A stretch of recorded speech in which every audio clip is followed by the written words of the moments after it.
নমস্কার, বাংলা সাহিত্য চর্চার আজকের আলোচনায় সকলকে স্বাগত জানাচ্ছি।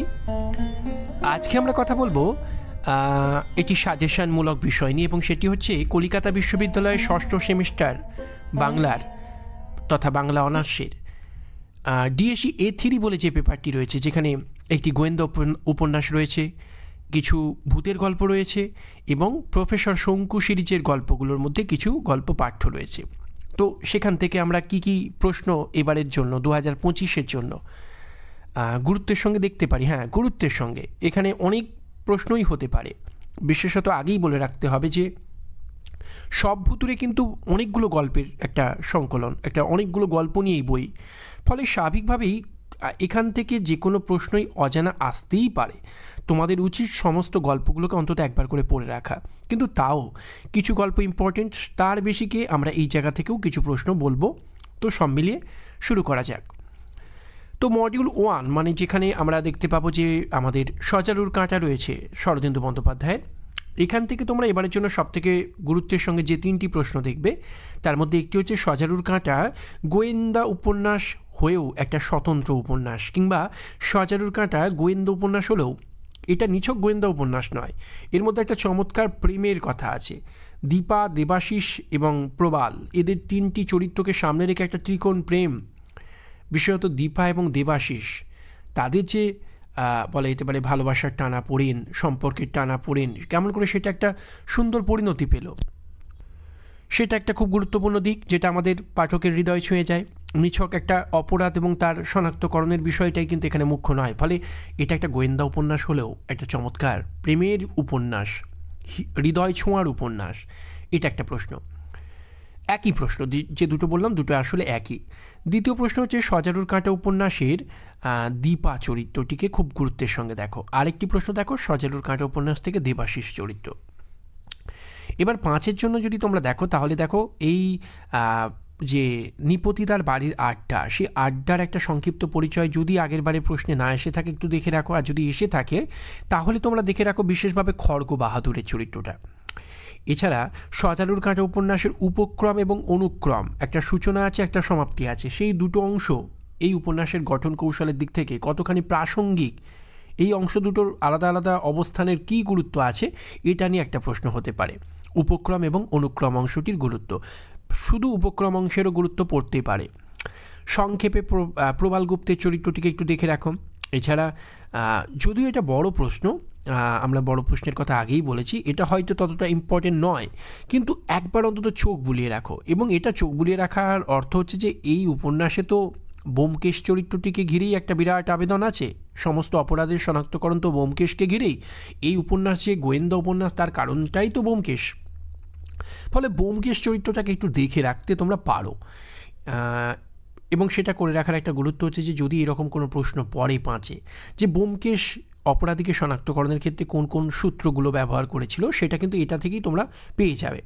এছাড়া তোমরা দেখে রাখো সংক্ষেপে দীপার বংশ পরিচয়, বিশেষত দীপার বংশ পরিচয়ের মধ্যে দীপার দাদুর পরিচয়, যে উদয় মাধব বাবু, সে কেমন করে আজ একজন রিটায়ার্ড পার্সন, তার সে পঙ্গু হয়ে ঘরে পড়ে রয়েছে, কিন্তু একটা পুরুষতান্ত্রিক সমাজে সে আজও কেমন করে ঘরের মধ্যে শুয়ে থেকেই, বসে থেকেই গোটা ঘরটাকে নিয়ন্ত্রণ করে, যেখানে দীপা তার কাছে তার ভালোবাসার কথা জানাতে গিয়ে চূড়ান্তভাবে তাকে বলা যেতে পারে জবাবের মুখোমুখি হতে হয়। দুর্দন্ত প্রতাপ দাদু তাকে মুখের উপর বলে দেয় যে আজকালকার মেয়েদের কি হলো, তারা নিজেরা কেন মেয়ে তাদের ভালোবাসার পাত্র পছন্দ করবে, তুমি কি ম্লেচ্ছ বাড়ির মেয়ে। এই যে দীপার দাদুর পরিচয়টা, এবং সেটাকে ঘিরেই দীপার বংশ পরিচয়টাকেও একটু দেখে রাখো, যেটা একটা কলকাতার সেই সময়ের প্রেক্ষাপটে একটা বনেদি পরিবার, 20 শতকের প্রেক্ষাপটে একটা বনেদি পরিবারগুলো শিক্ষিত হয়েও তাদের মধ্যেকার রক্তের মধ্যে যে চূড়ান্ত একটা পুরুষতান্ত্রিকতা প্রতিফলিত হচ্ছে, সেই দিকটা। এরপর তোমরা যদি মডিউল 2 থেকে দেখো, তাহলে প্রফেসর শঙ্কু থেকে এখানে কিন্তু 10-5 বলে কোনো প্রশ্ন খুব একটা হয় না। এখানে যেগুলো বলবো সেগুলো 5-এও পড়তে পারে, 10-এও পড়তে পারে। তবে হ্যাঁ, আলাদা করে 10-এর জন্য তোমরা দেখে রাখতে পারো যে প্রশ্নটাকে, সেটা হলো প্রফেসর শঙ্কুর সিরিজের যে গল্পগুলো, তার মধ্যে যেগুলো আমাদের পাঠ্য, সেগুলোকে সামনে রেখে দেখাবার চেষ্টা করো যে প্রফেসর শঙ্কু সিরিজের গল্পগুলো কতখানি কল্পবিজ্ঞানের গল্প। এটা একটা প্রশ্ন। এর বাইরে যে প্রশ্নগুলো বলবে এগুলো 10 মাস সবের জন্যই সমান প্রাসঙ্গিক। সেগুলো কি হতে পারে না, প্রফেসর শঙ্কু ও রবু গল্প অবলম্বনে রোবটটির পরিচয় দাও। প্রফেসর শঙ্কু আদিম মানুষ গল্প অবলম্বনে আদিম মানুষের পরিচয় দাও। এটা কিন্তু 10এও খুব ইম্পর্টেন্ট।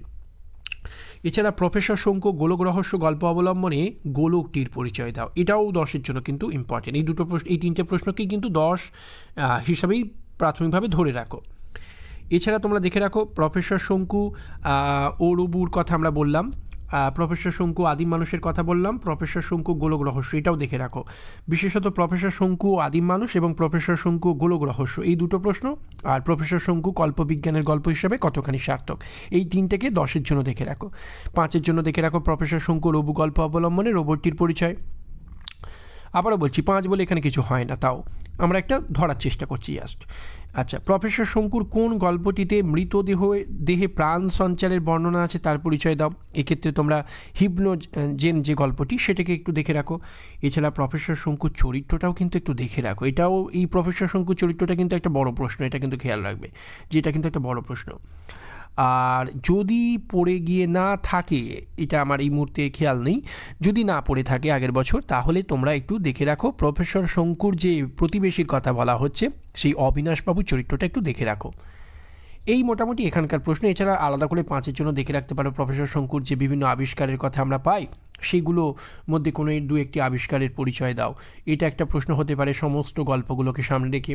এছাড়া তোমরা দেখে রাখতে পারো প্রফেসর শঙ্কু সিরিজের যে বোমযাত্রীর ডায়েরি গল্প অবলম্বনে মঙ্গল গ্রহ থেকে যখন টাফা গ্রহে পৌঁছচ্ছেন সেখানকার আদিবাসীরা যে বর্ণনা তিনি দিচ্ছেন তার একটা বর্ণনা দাও। এটাও কিন্তু 5-এ খুব ইম্পর্টেন্ট।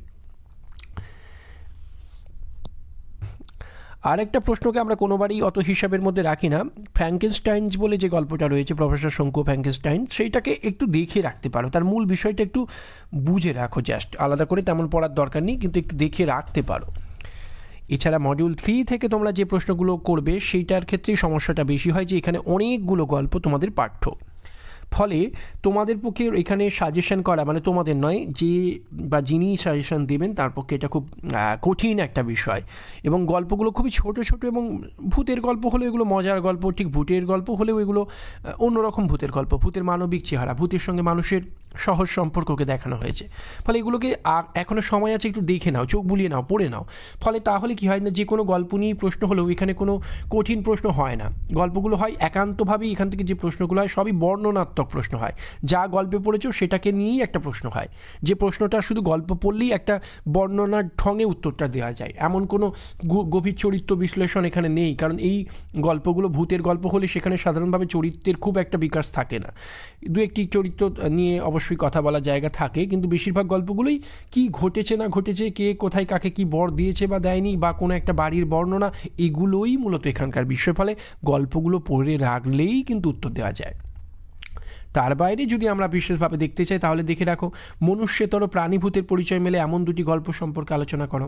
সেক্ষেত্রে তোজো আর পিলখানা পড়ে রাখতে পারো। হাসি বা কৌতুক রসের পরিচয় মেলে এমন 2টি গল্প সম্পর্কে আলোচনা করো। এরকম গল্প প্রচুর আছে। তার মধ্যে তোমরা বিশেষভাবে দেখে রাখতে পারো দামু কাকার বিপত্তি আর দজ্জাল বউ। এই প্রসঙ্গেই বলি, দামু কাকার বিপত্তি আগের বছর পড়ে গেছিলো একরকমভাবে 5-এ। দামু কাকার বিপত্তিতে দামু কাকা বিপদে পড়লেন কীভাবে এবং উদ্ধার পেলেন কীভাবে, তাই এইটা আলাদা করে পড়ে গেছে যখন, তখন আমরা 10-এর নিরিখে অর্থাৎ হাসি বা কৌতুকের প্রকাশ হিসাবে 2টো গল্প হিসাবে দামু কাকার বিপত্তিকে পড়বো ঠিকই, কিন্তু এটাকে একটু ছোটো করে পড়ো। এর মধ্যে দজ্জাল বউটাকে একটু বেশি করে দেখে রাখো। আমরা তো হাসি বা কৌতুকের প্রকাশ হিসাবে 2টো গল্পের কথা বললাম, দামু কাকার বিপত্তি, দজ্জাল বউ। প্রশ্নটা হাসি বা কৌতুক রসের প্রকাশ আছে এমন 2টি গল্প। সেক্ষেত্রে দজ্জাল বউটা কিন্তু আলাদা করে বেশি করে গুরুত্বের সঙ্গে দেখো, যেহেতু দামু কাকার বিপত্তি বড় প্রশ্ন না পড়লেও ছোট প্রশ্নে 5-এর মধ্যে এসেছে, তাই 10-এ এলেও সেখানে এটাকে একটু কম যোগ দিয়ে লিখবে, কিন্তু দজ্জাল বউটাকে একটু বেশি করে দেখে রাখো। হতেই পারে প্রশ্নটা হাসি বা কৌতুক হিসেবে এলো না, জাস্ট এলো দজ্জাল বউ গল্পে লাটু বাবু স্ত্রী কেমন করে ভূতকে তাড়িয়েছিলেন মুগুর পেটা করে তার বর্ণনা দাও। এটা একটা প্রশ্ন হতে পারে কিন্তু 5-এও। ফলে এটা 10-5 দুদিক থেকেই দুরকমভাবে পড়ে রাখো। আচ্ছা, নারীর চিরন্তন মাতৃসত্তার প্রকাশ রয়েছে এমন 2টি গল্প সম্পর্কে আলোচনা করো। এক্ষেত্রে তোমরা অহি দিদির বন্ধুরা, বাপের ভিটে, এই 2টো প্রশ্ন দেখে রাখতে পারো। এবার এখান থেকেও মজার বিষয়, অহিদিদির বন্ধুরা আলাদা করে টিকার আকারে 5-এর আকারে পড়ে গেছে, কিন্তু তা সত্ত্বেও নারীর মাতৃসত্তার নিরিখে বড় প্রশ্নের আকারে এই প্রশ্নটার মধ্যে বাপের ভিটের সঙ্গে সঙ্গে অহিদিদির বন্ধুরাও দেখে রাখতে হবে। প্রশ্নটা নারীর মাতৃসত্তার প্রকাশ রয়েছে এমন দুটি গল্প, সেক্ষেত্রে অহিদিদি আর বাপের ভিটের যে গল্প, সেখানে লেখকের গয়না দিদির চরিত্রের মধ্যে এই মাতৃসত্তার কথা আছে। ফলে এখানেও বাপের ভিটেটাকে একটু বেশি গুরুত্বের সঙ্গে দেখো, যেহেতু এগুলো 10-এর বাইরেও 5-এ আলাদা করে আসতে পারে। এছাড়া ভুতুরে বাড়ি গল্প অবলম্বনে কথকের পিসে মশাই গঙ্গার ধারে যে বাড়িটিতে রাত কাটিয়েছিলেন তার বর্ণনা, এটাও একটা দেখে রাখতে পারো। টিকা হিসাবে বিশেষভাবে দেখে রাখো পেনেটিতে, পেনেটিতে ভালো করে দেখে রাখো। এছাড়া তোমরা দেখে রাখো ভূতের গল্প হলেও লীলা মজুমদারের গল্পে ভূতের মানবিক চেহারা দেখানো হয়েছে, এটা কিন্তু একটা খুব গুরুত্বপূর্ণ প্রশ্ন, এটা কিন্তু এবারের জন্য খুবই ইম্পর্টেন্ট একটা 10-এর প্রশ্ন, এটাকেও ভালো করে দেখে রাখো। এছাড়া বলা যেতে পারে তেপান্তরের পাড়ের বাড়ি, কিংবা বলা যেতে পারে এই তেপান্তরের পাড়ের বাড়ি, আর যেটা আরেকটা প্রশ্ন আর আহিরি টোলার বাড়ি, এই দুটো প্রশ্ন সম্ভবত পড়ে গেছে, যদি পড়ে থাকে আর দেখার দরকার নেই, না হলে একটু দেখতে পারো, মনে হচ্ছে পড়েছে, এটা এই মুহূর্তে আমার খেয়াল নেই, সম্ভবত পড়েছে, যদি পড়ে থাকে আর দেখার দরকার নেই, সেক্ষেত্রে পেনেটিটাকে খুব ভালো করে রেখে রাখো, পেনেটিতে। আর একটা প্রশ্ন দেখে রাখতে পারো গোলাবাড়ির সার্কিট হাউস, এটা সম্পর্কিত একটু সংক্ষিপ্ত পরিচয়, এই দুটো প্রশ্ন একটু দেখে রাখো 5-এর জন্য, পেনেটিতে আর গোলাবাড়ির সার্কিট হাউস। আর তেপান্তরের পাড়ের বাড়ি আর আহিরি টোলার বাড়ি সম্ভবত পড়ে গেছে, যদি পড়ে গিয়ে থাকে আর দেখার দরকার নেই। তো আবারও বলছি, এখান থেকে কিন্তু অনেক প্রশ্ন হতে পারে।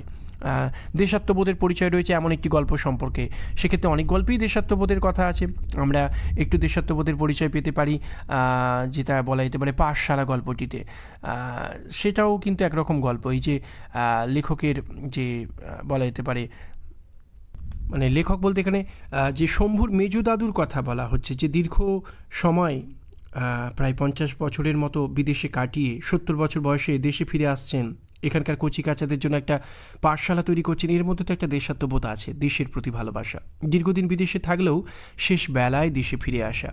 ফলে এই গল্পটা নিয়েও একটু দেখে রাখতে পারো পাঠশালা গল্পটাকে। তো এইভাবে কিন্তু অনেক প্রশ্ন এর বাইরে কিন্তু হয়, সেগুলো একটু খেয়াল রাখবে। আকাশপীঠ ডিম বা এই জাতীয় যে গল্পগুলো, এগুলো মোটামুটিভাবে একটু খুব গুরুত্বপূর্ণ প্রশ্ন, মানে এখান থেকে কিন্তু প্রশ্ন আসতেই পারে। তো এই মোটামুটিভাবে বলা যেতে পারে 2025-এর জন্য গুরুত্বপূর্ণ প্রশ্ন দিয়েছি A3 থেকে। তো আজকের মতো আলোচনা এখানেই সমাপ্ত। আজকের আলোচনা যদি ভালো লাগে চ্যানেলটির সঙ্গে থাকবেন। সকলকে ধন্যবাদ।